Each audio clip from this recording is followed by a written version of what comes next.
Crossing over. Mom! The young man's voice is impatient. It's a moment before I realize he means me. He's talking to me. I frown, trying to concentrate. What color? Purple, I say, my voice happy. I'm relieved for an easy question. Yesterday you said red. He's taller than me, a grown man with hair on his face and a tattoo on his bicep. Okay, red then. I agree. Why ask me if you already knew the answer? But like a vibrant red or a burn red? Mom, for the bridge. The bridge. That little wooden arch between the house and the workshop where the water runs after a rain. When it's dry, there are deep grooves in the earth, but when it rains, briefly it's a bright brook. Bright red, I say, apple red. I want to be able to see my little bridge out the window, even in the mist and the fog.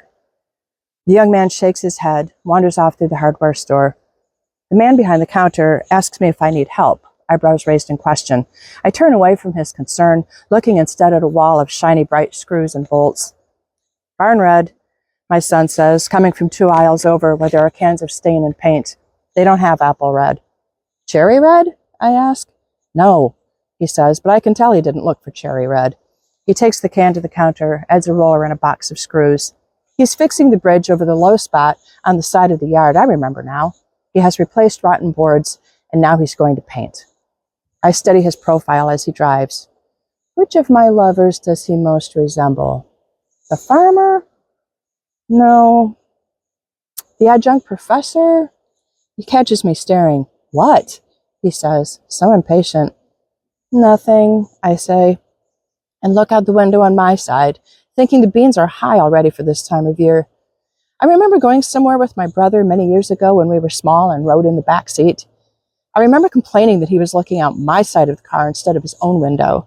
That had seemed like such a violation then. So I look at my own window now.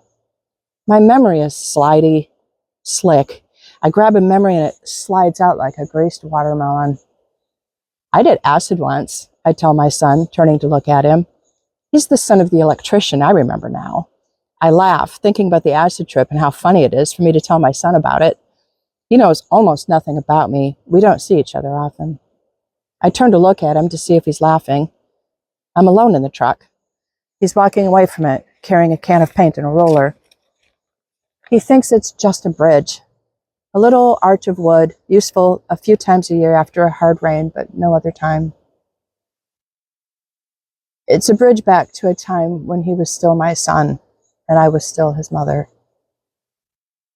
I walk through grass that needs mowing to check his progress. The little bridge is a shamble of rotting wood and missing planks. I remember now, no one has touched the bridge for many years.